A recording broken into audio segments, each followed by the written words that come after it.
Hindi pa man siya nakakapasok sa cabin niya nang biglang may tumawag sa kanya mula sa likuran niya. Hinarap niya ito at napapitlag siya agad nang makita niya si Juan Miguel. Kaagad na bumaba ang tingin niya sa pagitan ng mga hita nito at napansin niyang may nakabakat doon. OMG! Ano iyon? Juan Miguel, tanong niya saka sunod-sunod na napalunok. I just want to invite you to have a lunch with me. With me? Bakit ako, Juan Miguel? Baka mamaya pag-chismisan tayo. Kasi gusto ko at wala akong pake kung gumawa man sila ng issue sa atin. Would you accept my invitation? Claire, lunch lang, wala nang iba. Okay, fine. Ngayon lang ito ha. And don't count this as a date dahil hindi ako makikipag-date kahit kanino. As what you said, lunch lang ha? No, I didn't think that, Claire. Let's go. Inangat nito ang kamay sa harap niya. What does it mean? Hawakan mo. It's not a date, right? So yeah, walang hawakang magaganap. Okay, maglalakad ako ng akin, manguna ka na lang. Okay? Wala nang naging imik si Juan Miguel. Naglakad na sila patungo sa Paradise Restaurant. Hindi mapigilang mailang ni Claire dahil may mga taong nakatingin sa kanila ni Juan Miguel. Tapos nakita niya pa sina Alexa. Ang sama ng titig sa kanya nito. Samantalang, si Pomi kinawayan pa siya. Imbis na pansinin pa, nagpatuloy na lang siya sa pagsunod kay Juan Miguel hanggang sa makarating sila sa restoran. Laking gulat niya pa nang ipaghila siya nito ng upuan. Claire finds it awkward. Sino ba naman kasi ang hindi maiilang? Hindi nga ito date, di ba? So, what do you want to eat? Mamili ka na lang dyan sa menu. Kahit ano na lang, Juan Miguel. I think kung ano na lang orderin mo. Ayun na lang. I will order all the foods in menu. Sige ka. Hindi na niya magawang umiwik ng mga sandaling yun. Hinayaan na lang niya ang binata. Tumawag na ito ng waiter at in-order ang lahat ng nasa menu. Makalipas ang maraming minuto na puno ng lamesa nila. Punong-puno yun ng mga pagkain bago na lang sa kanya. Oo nga pala, Spanish food ang mga ito. May mga iba't ibang putahe ng ulam, tapos may dessert pa. Yummy, lalong nagutom si Claire. Kain ka na, Claire. Thank you, Juan Miguel. Don't worry, magbibigay ako ng bayad sa pagkain kina. It's free, Claire. What? Ang bait mo naman? Yata. I'm rich. Putol nito sa kanya. Napakibit balikat na lang si Claire sa sinabi ni Juan Miguel sa kanya. Hindi na niya magawang umimik pa dahil walang mailabas na salita sa lalamunan niya. Kung free, edi mabuti. Nagsimula na silang kumain at habang kumakain, hindi mapigilang mailang na naman ni Claire dahil maski sa kinaroroonan nila, may mga nakatingin pa rin. Hindi naman ito date, simpleng lunch lang ito. Tinanggap niya ang pag-anyaya ni Juan Miguel dahil gusto niyang makilala pa ito ng husto. Kung mabait ba talaga ito o hindi, o baka kaya naman nagpapanggap lang. That's her reason. Nang matapos kumain, nagpaalam muna si Claire kay Juan Miguel dahil naiihi siya. Hinanap niya ang banyo at nang mahanap niya pumasok na siya sa pambabaeng restroom. Sa isang kwarto, may 3 cubicle. Pumasok na siya sa isang cubicle at umihi na. After peeing, lumabas na siya. Nagtungo na sa lababo para maghugas ng kamay. Look, who's here? So how's the date with Juan Miguel? Natigilan na lang siya nang marinig yun mula sa likuran. Mula sa refleksyong nakita niya ang 5 babae sa likuran niya. Hinarap niya ang mga ito. Ang grupo ni Alexa.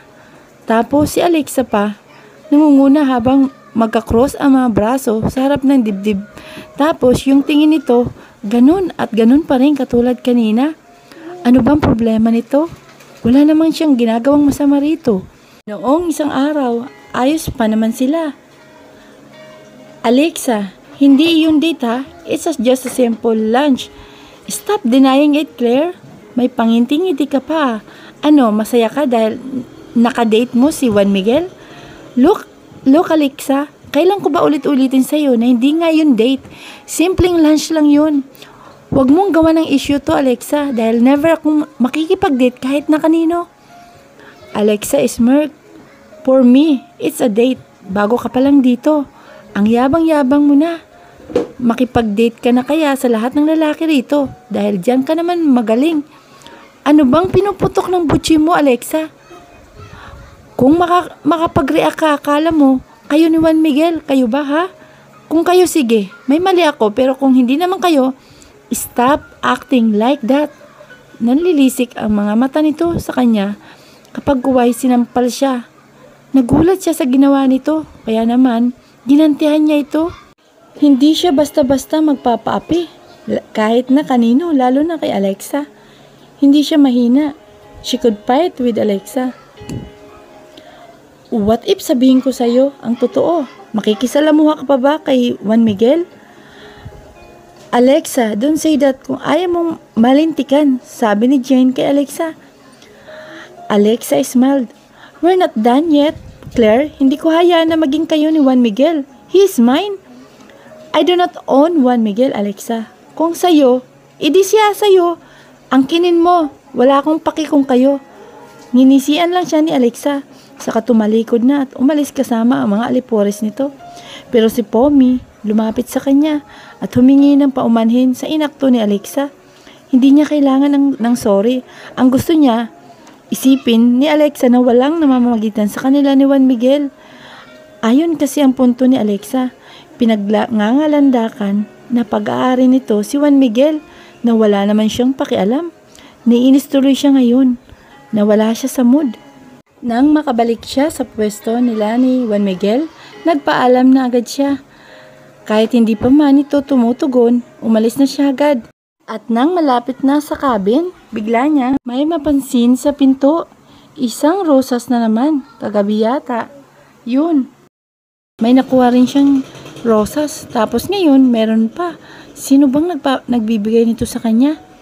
Parang gusto niya yatang magpakabit ng CCTV para makuhanan kung sino ang nagbibigay nito sa kanya.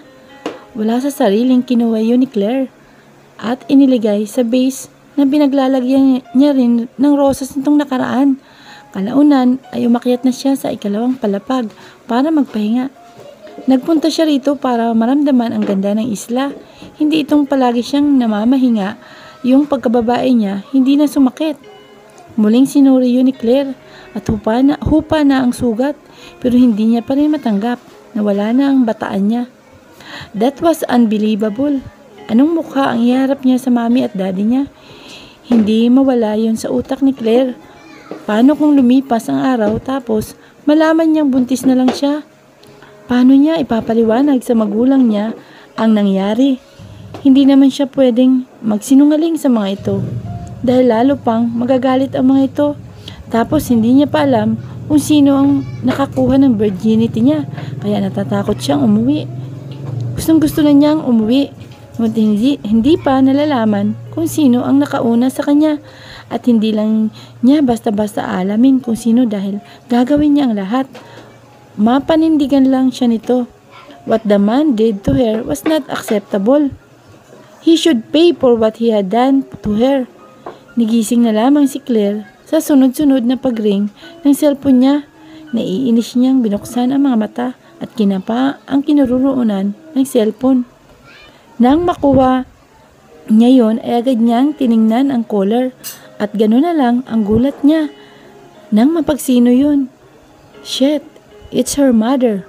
Ura-urada siyang napatayo sa kinahigaan saka pinakatitigan ang screen ng cellphone. Mami niya na nga yun. Biglang nakaramdam ng kaba si Claire ng mga sandaling yun. Nagdadalawang isip siya kung sasagutin niya ba to. But in the end, sinagot pa rin niya pero nanginginig siya. Hello, ma'am. Claire, why are you still there? Ha? 2 araw nang huli kitang makausap. Ano? May bala ka pa bang umuwi rito? Ha? Napalunok siya. Ma'am, hindi ko pa alam kung kailan. Ayan ka na naman, Claire. Alam mo, nagsisisi ako na pumayag ko sa gusto ng daddy mo. Pumayag ako na umalis ka na sa pagiging sekretarya ni Tito Jared mo dahil ang dahilan mo'y napipressure ka. I agreed kasi halata naman. Pero ano to? Pinapakaba mo ako. Pinapakaba mo kami ng daddy mo. Claire, ilang araw ka nang wala rito sa bahay. Bumalik ka na. Ma'am, uuwi na rin po ako. Nasaan ka ba? Ipapasundo na lang kita. No need, ma'am. Maybe this week na makakauwi na ako. Sabi niya kahit hindi naman niya siya sigurado. Hihintayin ka namin, Claire. At kapag wala ka pang dito sa bahay, i-report na namin ito sa pulis. Hindi na niya nagawang sagutin ang mami niya. Pinatay na lang niya ang tawag at ibinaba ang cellphone sa kinalalagyan nito kanina. Hinilamos ni Claire ang palad sa mukha ng mga sandaling yun. Wala na siyang magawa ngayon. Gustong-gusto na niyang bumalik sa Manila pero hindi po pwede. Hindi niya hahayaan na walang hustisya ang pagkawala ng bataan niya. Bumaba na si Claire sa unang palapag ng cabin dahil nakaramdam siya ng uhaw. Dinako pa lang niya ang kusina nang biglang may mag-doorbell. Bakit ba palaging may umaabala sa kanya? Pero wala namang choice si Claire kundi buksan ang pinto at bumungad si Bernard sa harap niya na puro pasa ang mukha. Oh my God, Bernard, who did that to you? Natatakot niyang tanong. Help me, Claire, help me. Okay? Okay, fine, come in. Umupo ka, gagamutin kita. Ginawa nga ni Bernard ang sinabi niya. Pumasok ito sa loob at umupo sa upuang nasa harap ng bintana. Samantalang, siya'y kumuha siya ng medicine kit sa banyo sa ibaba. Bumalik siya kay Bernard at ipinatong ang kit sa harap nito. Muli siyang umalis para kumuha ng cold compress. Hindi niya alam kung tama ba. Oo, tama ba itong ginagawa niya? Kahit naman ginagawan siya ni Bernard ng masama, kagabi, hindi na niya pa rin mapigilang mag-alala sa binata. Nang makakuha ng cold compress, binalikan niya ang binata. But first, kailangan niya munang linisan ang mga pasa. Tapos, may mangilan-ngilan pang sugat. Halos hindi na ito makilala dahil sa dami ng pasa nito sa mukha. Teka, sino bang may gawa nito sa'yo? Bernard? Tanong niya habang abala sa paglilinis na mga pasa nito gamit ang bulak na may betadine. Si Juan Miguel, Claire. He did this to me this morning. Nanlaki ang mga mata niya. Wait, what? Si Juan Miguel? As in, iyong may-ari ng isla ang nambubugbog sa'yo? Tumigil pa siya dahil sa kuryosidad. Yes, siya yun. Basta na lang niya akong binugbog. Wala naman akong ginagawang masama sa kanya. That man? Akala ko ba mabait? Nagpapanggap lang pala. Don't worry, pagsasabihan ko siya. Then, she continued cleaning Bernard's wound. Ipagtatanggol mo ako, Claire? Hindi naman. At bakit naman kita ipagtatanggol? You almost raped me last night. Hindi ko intensyon na gawin yun sa'yo, Claire. Matino akong lalaki. Gusto ko lang naman na maging akin ka. Na hindi mangyayari yun, Bernard. Putol niya rito. Napasimangot na lang ito na ikinailang niya ng ilang bisis. Umiiling-iling siya nang matapos siya sa paglilinis ng mga sugat at pasa nito. Ibinagay na niya ang inilagay na niya itong cold compress dito. Hindi niya inakala na magagawa ni Juan Miguel na saktan si Bernard ng ganito. Claire, can I stay here for a while? Tanong ni Bernard. Alis ka rin. Aalis ka rin mamaya, ha? Yes, gusto ko lang kasi may kasama ako at humiga ito sa kinaupuang kahoy na upuan. Napakakibit ng balikat na lamang si Claire at nagsimula ng linisin ang kalat. Hinayaan na lang niya si Bernard dahil naawa siya rito.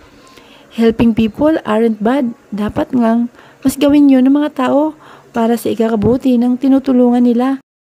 Paano kaya kung wala siya? Sino ang magagamot kay Bernard? Pero yun ang ginawa nito kagabi. Hindi pa rin niya mawala sa utak niya. Oo, kahit tinulungan niya ito, galit na galit pa rin siya rito. Saktong palabas na si Claire nang biglang bumukas ang pinto at bumungad ang dalawa niyang kaibigan na sina Paulina at Danilo. Nagtataka niyang tiningnan si Danilo dahil ibang-iba na ito kanina. Maayos na mukha nito, hindi na matamlay. Hindi ba't may lagnat ka? Nagtataka niyang tanong sa kaibigan. Oo, pero gumaling na ako. Look at me. I am better than earlier. At kumimbot pa ito na animoy hindi dumaan sa pagkakaroon ng lagnat kanina. Napailing-iling na lang si Claire. So, what are you doing here? Gusto ka namin ayain na mag-banana boat. Ano, game ka ba, Claire? Banana boat? Sige ba? Tugon niya rito. Masayang nagtatalon ang dalawa. That's why you're really good, friend Claire. But before that, kailangan mo munang maghubad. Ang pangit lang kasi tingnan na nakadamit ka. Puli na, Sid. Require bang walang suot? Hindi naman Ang ibig kong sabihin lang namin at yung damit lang katulad ng suot ko I'm just wearing a panty and bra. At itinuro ni Paulina ang sarili. Napatango na lang siya. Do kanina pa niya napansin na nakabikini ito at maski si Danilo. Ganun din pero hindi niya mapigilan ang matawa dahil halatang ipit na ipit lang ang nasa pagitan ng hita nito. Oo, hindi bagay, hindi na bago sa kanya dahil bukod sa maharot, asyumira si Danilo, piling babae lang ang peg. Hinubad na ni Claire ang kasalukuyan niyang suot.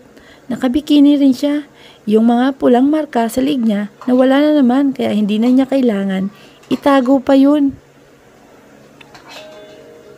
Medyo nailang si Claire ng mga sandaling yun dahil ngayon lang siya nakapagbikini rito. Wow, sexy mo naman girl. Parang gusto ko nang magpalaypo. Gaga, magpapalaypo ka sa tingin mo. Babagay sa'yo yun? Tatawa-tawang tanong ni Paulina kay Danilo. Gaga ka Paulina, di pa sure do. Hindi naman ako sexy. Kung anong ibinigay sa akin ni Lord, tanggap ko naman Anya, yun na nga binibiyayaan ka ng magandang katawan pero ako, shoota, sana hindi na lang ako naging lalaki. Malas ka Danilo, but don't worry. We will accept you as who you are. Napairap na lang si Danilo. Samantalang si Claire ay natawa na lang.